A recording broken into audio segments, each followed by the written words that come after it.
How utterly humiliating for Donald Trump, surrendering to Ghislaine Maxwell, surrendering to a sex trafficker who's in prison for 20 years for her dastardly and despicable crimes, cowering to her because she knows your dark and sick path. Donald, how disgusting and weak you look right now. No wonder your approval rating is in the 30s, and for independents, it's in the 20s. So yesterday, Donald Trump sent his former criminal defense lawyer, Todd Blanche, to meet with sex trafficker Ghislaine Maxwell, and they made this seem like a state visit, like ambassadors were meeting with each other, or a foreign dignitary was going to be meeting at the White House. Donald Trump had his number 2 at the Department of Justice, who was his former criminal defense lawyer, Todd Blanche, take the meeting, and he rolled up with a big crew of people, and Ghislaine Maxwell was represented by a guy named David Oscar Marcus, who happens to be great friends with Todd Blanche, who's had Todd Blanche on his podcast repeatedly. In a moment, I'll show you some of those podcast appearances where, guess what? Todd Blanche calls Donald Trump an enigma. The exact words that Donald Trump used in the 50th birthday card sent to Jeffrey Epstein. So the big meeting, yeah, you're going to see that in a second. So the big meeting in Tallahassee, Florida takes place at the federal courthouse, and Ghislaine Maxwell's lawyer leaves giddy. This guy, David Marcus, is giddy because he's thinking, we're probably going to get a deal.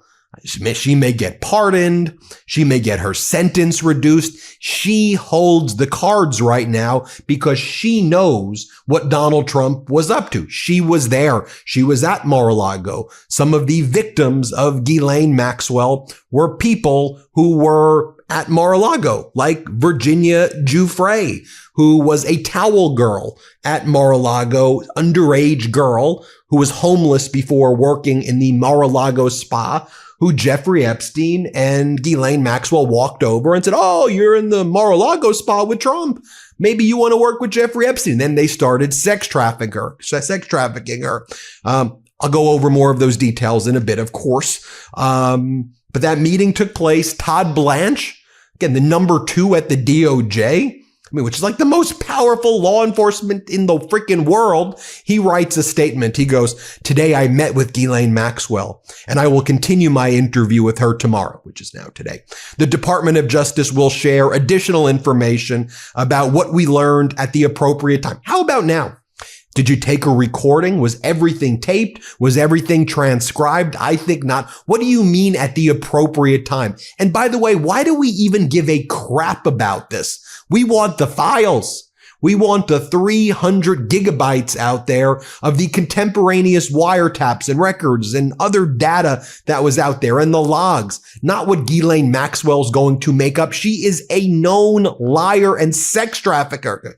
We're going to give her this position. We're going to put her on a pedestal right now because she knows about Donald Trump's past. How sickening is that? And by the way, we then saw Ghislaine Maxwell walk back from that meeting into prison, and she was carrying a box. What kind of box was she carrying? What did she have there in that as she was, she's obviously presenting a package to the DOJ to try to get her sentence reduced. Now, it should be noted as well that the lead prosecutor in her case, Maureen Comey, has since been fired by Donald Trump last week, and Donald Trump's now blaming Maureen Comey's father, James Comey, for making up the Epstein hoax. Just think about the middle finger given to all of the victims out there, all of the people who were young girls sexually exploited and raped by Jeffrey Epstein and Ghislaine Maxwell and all of these people in their sex trafficking ring. And now Donald Trump says it was a hoax and fires the lead prosecutor.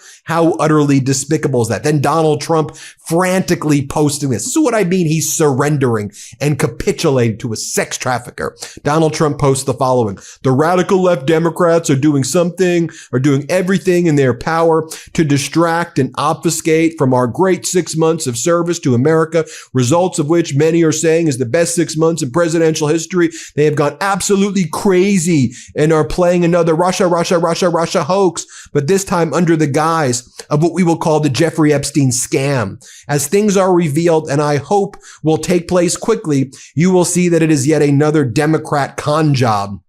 Hopefully, the grand jury files will put an end to this hoax. Everyone should see what is there, but people who are innocent should not be hurt. Make America great again. How dare you invoke the names of the victims, you sick sexual predator, you. How dare you invoke the names of victims as the reason that you're hiding? You are a sexual abuser, and you were there, by the way, with Epstein, and Mar-a-Lago was used to sex traffic, was part of the plan with Virginia Giuffre. So don't you invoke the names of the victims. The victims want transparency. They want to have their voice heard, not to be silenced. Victims should be heard, not Ghislaine Maxwell. And we heard, for example, yesterday from Maria Farmer, one of Donald Trump's, one of the people who were there with Donald Trump. And she said she saw Donald Trump in an office building with Jeffrey Epstein. She's a victim of Jeffrey Epstein. I just want to make that clear. And she's mentioned in the Ghislaine Maxwell criminal case as well. And here she is, Maria Farmer, saying, really, these Republicans are propping up Ghislaine Maxwell and making her seem like she's like a hero. Why are they speaking to her and not the victims? The victims of Epstein. Here, play this clip of Maria Farmer. And those same Republicans want to entertain Ghislaine Maxwell, like Tim Burchett wants to entertain her and flash her around and act like we victims should not be heard from. He didn't want to speak to me. He wanted to speak to Ghislaine and give her a voice and an audience. And my little sister is one of her victims, and so am I. Now, here is Ghislaine Maxwell's lawyer speaking at a press conference after he met with his buddy, Todd Blanche. Here, play this clip. We had a very productive day today with the Deputy Attorney General, Todd Blanche, and Ghislaine Maxwell. First, we want to thank the Deputy Attorney General for being so professional with all of us and for meeting with us. He took a full day and asked a lot of questions, and Ms. Maxwell answered every single question. She never stopped. She never invoked a privilege. She never declined to answer. She answered all the questions truthfully, honestly, and to the best of her ability. And that's all the comment we're going to have today about the meeting. We don't want to comment about the substance of the meeting for obvious reasons, and we'll go from there. So thank you all so much. Now, as I mentioned, Ghislaine Maxwell's lawyer, David Oscar Marcus, he's friends with Todd Blanche. So here they are on a podcast together. Let me play this for you. Let's play this clip. Okay, I want to welcome Todd Blanche to For the Defense. Everybody knows who Todd is, and he's the first guest on For the Defense to appear twice. So welcome to the show, Todd. That is an honor. Thank you very much, David. I really appreciate it. So, I mean, you were a federal prosecutor. I'm sure you never could have imagined this when you were first starting out as an assistant United States attorney. How did you get here, Todd? How did you end up representing Donald Trump and being in trial in the first of its kind case? And here he is talking about Enigma. Here, play this clip. And he called me, and we had a good conversation. I went with my wife to have dinner with him and his wife a few weeks later, and we clicked. You know, he's an enigma. You know, he's an interesting guy. Everybody in this country, most people in the world, frankly, have an opinion about him. And you heard what he said there. He said, Todd Blanche said that, you know, Donald Trump is an enigma. Yeah, he's an enigma. This is from CNN's reporting right here. This is the video of Ghislaine Maxwell returning to prison after meeting with Donald Trump's Deputy Attorney General, Todd Blanche. Let's play it. This is video of Maxwell returning to prison just moments after meeting with Trump's Deputy Attorney General. And you can see her there. Actually, if you look closely, she's carrying a box of material.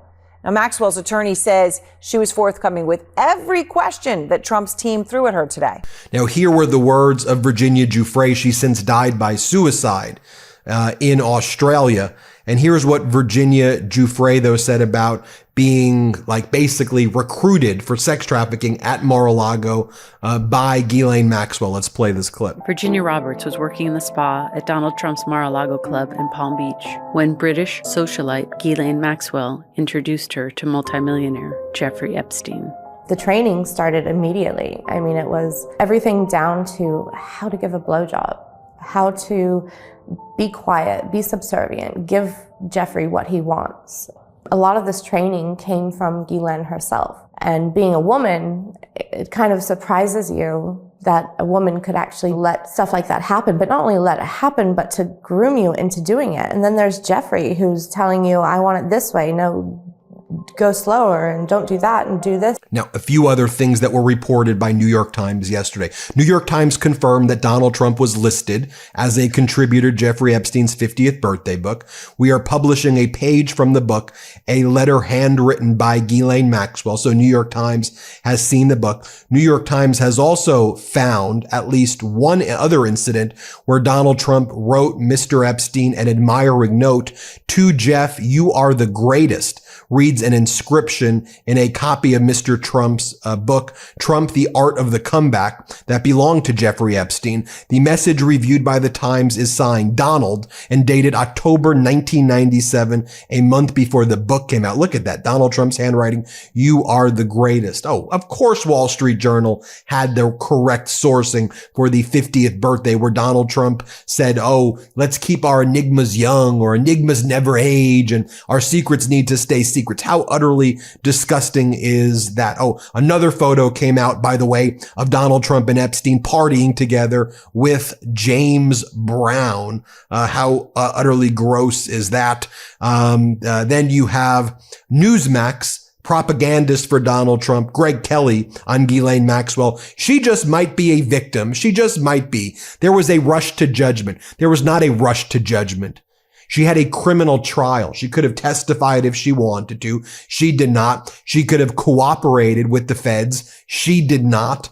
At no time did she show remorse. When you look through the sentencing memorandum of Ghislaine Maxwell, the one thing that comes up over and over again is that she's a criminal, a sex trafficker, and a liar who deserves every single thing that happened to her. And now she's the person that Donald Trump is meeting with and treating with respect. I mean, you think about all of the things that Donald Trump has said about women before. Nasty woman, nasty woman, nasty woman. Ghislaine Maxwell, I wish her well.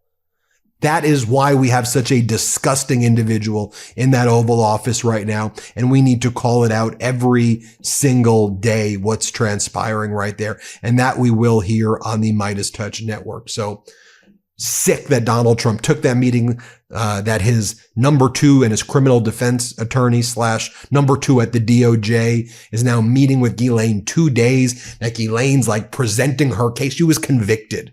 Okay. And that again, Ghislaine is being treated like with all this respect while the victims aren't. We're going to do everything we can here at the MeidasTouch network to be a voice for the victims here, to try to channel your rage and your anger, knowing what this Trump regime is doing and just speaking for common sense. This isn't a red versus blue, Democrat versus Republican issue. This is a good versus evil issue. And covering up for sex traffickers is evil. And that's what this dastardly Trump regime is doing right now. We're not going to stand for it here on the MeidasTouch network. So long as I have my platform and this mic, that is what I will spend my time in my life doing. Thank you for watching. Hit subscribe and let's get to 6 million subscribers. The truth is more important than ever. Check out our new Truth Over Lies collection at store.meidastouch.com. All 100% USA union made.